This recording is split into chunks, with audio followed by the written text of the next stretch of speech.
रूस के पास 7300 परमाणु बम।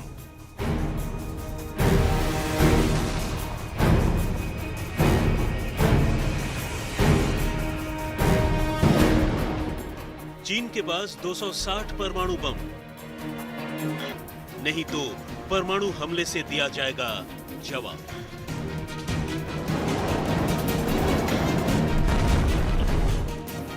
पहले अमेरिका, फिर बाकी पड़ोसी देश और फिर भारत और अब रूस। चीन एक एक कर हर देश से दुश्मनी मोल ले रहा है, लेकिन इस बार जिनपिंग का सामना पुतिन से हुआ है, इसलिए मामला थोड़ा नाजुक बन जाता है। पहले चीन ने रूसी शहर को कब्जाने की कोशिश की और अब पड़ोसियों को डराने के लिए लगातार परमाणु मिसाइलों का टेस्ट कर रहा है। इन दोनों चीजों ने रूस को गुस्सा दिला दिया है और अब चीन और रूस आमने सामने आ गए हैं। नमस्कार, मैं हूं शम्स ताहिर खान और आप देख रहे हैं वारदात। पूरी दुनिया को कोरोना बांटने के बाद चीन कई देशों के साथ तनावपूर्ण रिश्तों को बढ़ावा देने में लगा हुआ है, ताकि कोरोना को भूलकर दुनिया अब उसके इस चक्रव्यूह में फंस कर रह जाए। इसी सिलसिले में भारत, म्यांमार, जापान के बाद चीन ने अब रूस में भी घुसपैठ कर उससे दुश्मनी मोल ले ली है। चीन ने बाकायदा रूस के एक शहर पर अपना दावा ठोक दिया है। हांगकांग, ताइवान, तिब्बत, दक्षिणी चीन सागर, डोकलाम, गलवान घाटी और अब रूसी जमीन पर कब्जे की कोशिश। रूसी शहर व्लादिवोस्तोक पर ठोका चीन ने अपना दावा। भूमाफिया चीन की नई चाल।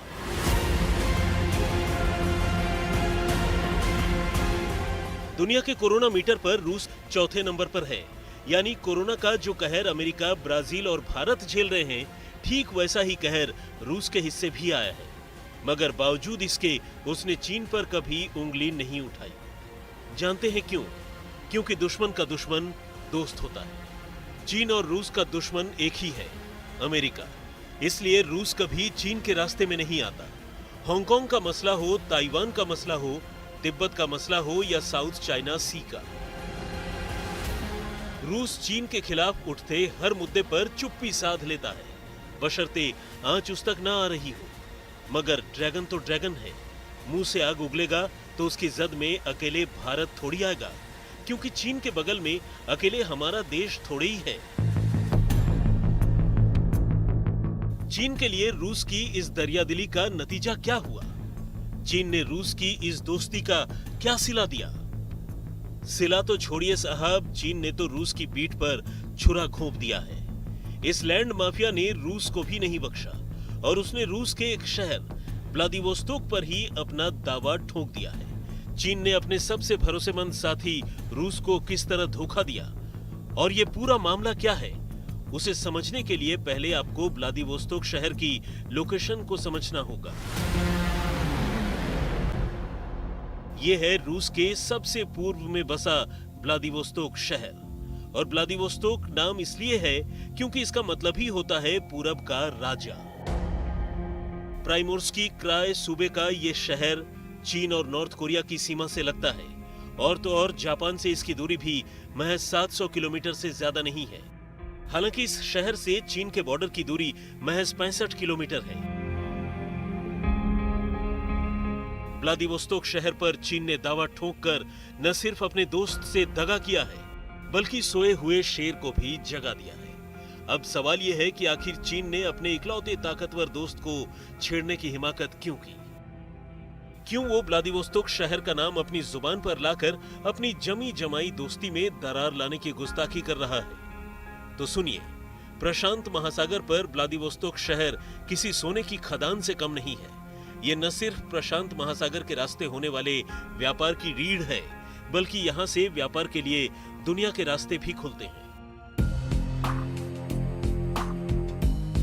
रूस के लिए यह शहर कितना अहम है, इसका अंदाजा आप इसी बात से लगा सकते हैं कि यह जापान सागर के प्रशांत तट पर रूस का सबसे बड़ा बंदरगाह है।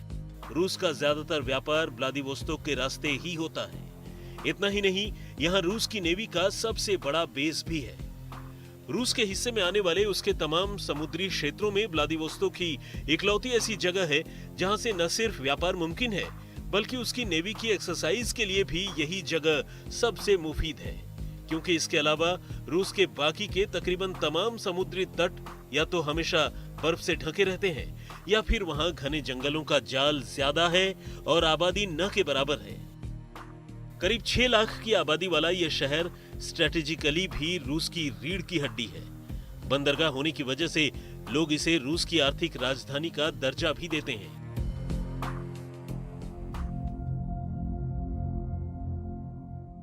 रूस के इस शहर की स्थापना 2 जुलाई 1860 में हुई थी।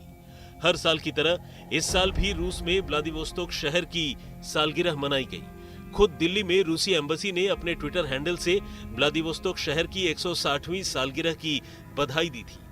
ठीक ऐसे ही एक पोस्ट बीजिंग में रूसी एम्बेसी से भी किया गया। चूंकि वहां ट्विटर नहीं चलता है, इसलिए रशियन एम्बेसी ने वहां के Twitter type social media app सीना वीबो पर चीनी भाषा में किया ये मैसेज, जिसके बाद चीनी लोग, सीनियर डिप्लोमेट, सरकारी अधिकारी और चीनी पत्रकार भड़क उठे। चाइनीज ग्लोबल टेलीविजन नेटवर्क के सीनियर जर्नलिस्ट शेन शिवेई ने ट्वीट करके रशियन एम्बेसी के इस मैसेज पर नाराजगी जताई। शेन शिवेई ने लिखा, रूसी एम्बेसी के इस संदेश का हम स्वागत नहीं करते हैं। व्लादिवोस्तोक पहले ऐतिहासिक तौर पर चीन का हिस्सा रहा है। इस शहर को पहले हेशनवाई के नाम से जाना जाता था, जिसे रूस ने एक तरफा संधि के तहत चीन से छीन लिया था। तो कुल मिलाकर चीन ने अब रूस के खिलाफ दुष्प्रचार शुरू कर दिया है और दुनिया को यह बताना शुरू कर दिया है कि व्लादिवोस्तोक शहर पिछले 160 साल से रूस के कब्जे में है। हालांकि चीन की कम्युनिस्ट सरकार की चालाकी देखिए कि उसने आधिकारिक तौर पर, यानी न तो सरकार की तरफ से और न ही विदेश मंत्रालय की तरफ से व्लादिवोस्तोक शहर पर ऐसा कोई दावा किया, बल्कि चीनी सरकार अपने लोगों से इस मुद्दे को उठवाने की कोशिश कर रही है। मगर सवाल यह है कि आखिर व्लादिवोस्तोक का विवाद है क्या, और क्यों ऐसे वक्त में जब पूरी दुनिया चीन के खिलाफ है, तब रूस को नाराज करके चीन अपना एक और मुखालिफ पैदा कर रहा है। मुनीश देवगन के साथ फर्रुख माभैदर, आज तक। तो अब सवाल यह है कि आखिर व्लादिवोस्तोक शहर से चीन का कनेक्शन क्या है? क्यों वह इस रूसी शहर पर अपना दावा ठोकने की कोशिश कर रहा है? और जो चीन अपने पड़ोसियों की जमीन हड़पता है, उस चीन की जमीन कैसे हड़प ली गई? या फिर एशिया के इस लैंड माफिया का जमीन कब्जाने का यह एक और नया हथकंडा है? इसकी तह तक जाना जरूरी है। 1860 से पहले रूस का यह बेहद अहम शहर किंग शासकों के अधीन था। वही किंग शासक जिसके बारे में चीन कहता है कि उनका शासन भारत के लद्दाख तक था। चीन में किंग शासकों के साम्राज्य की शुरुआत हुई सन 1644 में और यह खत्म हुआ 1911 में। किंग शासक मूल रूप से मंचूरिया रीजन के रहने वाले थे, इसीलिए इन्हें कई बार मैंचूज भी कहा जाता है, जिन्होंने ऐतिहासिक चीन में दाखिल होकर उस पर कब्जा कर लिया था। ये मंचूरिया दुनिया के नक्शे पर पहले चीन और रूस के इसी बॉर्डर के इलाके पर फैला था। इस इलाके में पहले आबादी न के बराबर रहती थी। 19वीं सदी तक यहाँ चीन का ही कब्जा था, लेकिन 1856 से लेकर 1860 के बीच फ्रांस और ब्रिटेन के साथ चीन की जंग चल रही थी, जिसे ओपियम वॉर भी कहते हैं। उसी दौरान इस इलाके में रूस के जार शासन ने अपने सैनिक मंचूरिया इलाके में भेज दिए और किंग साम्राज्य को धमकी भेजी कि या तो तुम दोनों मोर्चों पर एक साथ लड़ाई लड़ लो या फिर ये पूरा इलाका हमें दे दो।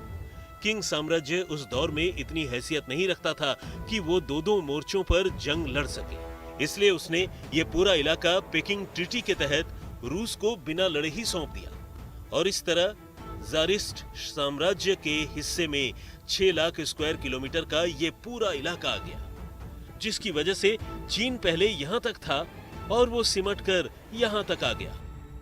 और इस तरह 1860 में जार ने चीन के हेशनवाई का नाम बदलकर यहां व्लादिवोस्तोक शहर की स्थापना कर दी। शुरुआती वक्त में व्लादिवोस्तोक एक मछुआरों का गांव हुआ करता था, मगर रूस के कब्जे में आने के बाद इसे बंदरगाह के तौर पर विकसित किया गया।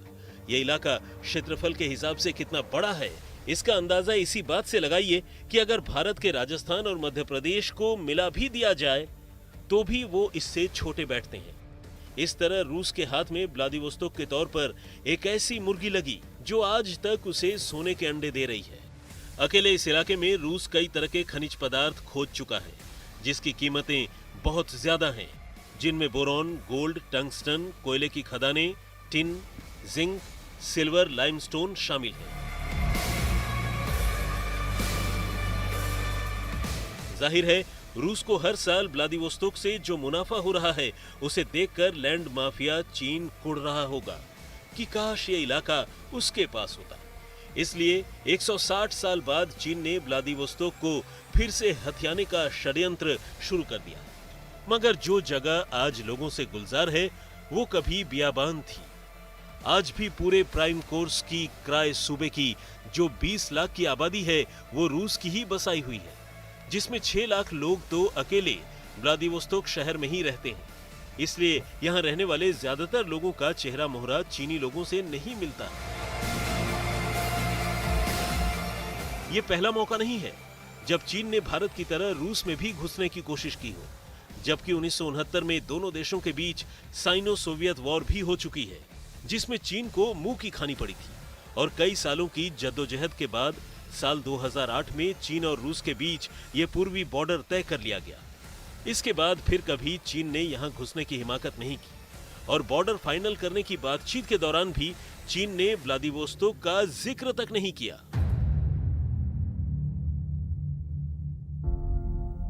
मगर सवाल यह है कि जब चीन और रूस का बॉर्डर मसला पूरी तरह से सुलझ चुका है तो फिर चीनी लोगों ने अचानक व्लादिवोस्तोक की ये चिंगारी क्यों सुलगाई? तो सुनिए, इसके पीछे वजह है भारत और रूस के बीच हुई मिलिट्री डील्स, जिसके तहत रूस हमें हथियारों की बिक्री कर रहा है और चीन इस चीज के लिए रूस पर दबाव बनाना चाहता है। इसकी दूसरी वजह है भारत रूस संबंध। रूस को भारत का भरोसेमंद साथी माना जाता है।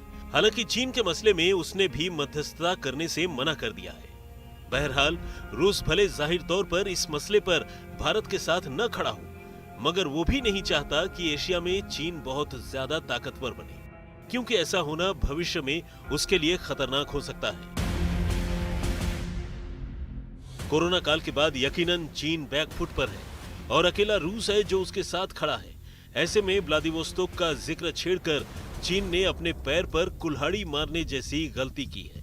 लिहाजा इसका एहसास होते ही उसने पलटी मार दी और जब मामला बहुत ज्यादा बढ़ गया तो शाम होते होते सीजीटीएन के उसी सीनियर जर्नलिस्ट शेन शिवेई ने फौरन डैमेज कंट्रोल की कोशिश की, जिसने ये आग लगाई थी। शिवेई ने एक और ट्वीट करते हुए लिखा, प्रोफेशनल की तरह बर्ताव करें और भारतीय मीडिया बयान को तोड़ मरोड़ कर पेश न करे। और हम ऐसा कोई दावा नहीं कर रहे हैं कि ये व्लादिवोस्तोक हमें दोबारा चाहिए। बस हमारी तो वो पुरानी यादें हैं जो खराब हैं कि 1860 में ये हमसे छीन लिया गया। चीन और रूस के कई मसलों पर एक साथ होने की वजह सिर्फ एक है और वो है अमेरिका का विरोध।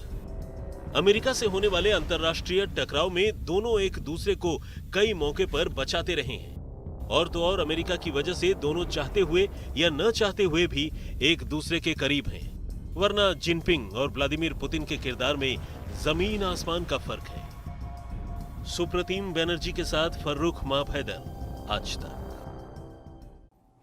भारत चीन के बीच गलवान घाटी में हुई झड़प को रूस ने कैसे और क्यों कराया था शांत, दिखाएंगे इस ब्रेक के बाद। आप देखते रहिए वारदात। भारत और चीन के बीच गलवान में जो कुछ हुआ उसके बाद से सब कुछ अब तक ठीक भले ना हुआ हो, लेकिन 15 जून को 20 भारतीय जवानों की शहादत के बाद हालात को और बिगड़ने नहीं देने में रूस ने अहम भूमिका निभाई थी।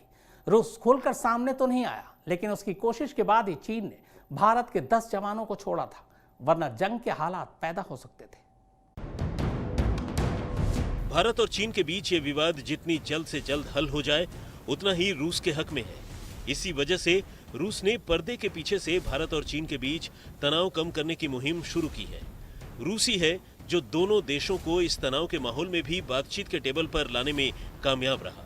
ऐसी खबरें हैं कि गलवान झड़प के बाद जिन 10 भारतीय सैनिकों को चीनी सेना ने पकड़ लिया था उन्हें भी रूस के कहने पर ही छोड़ा गया।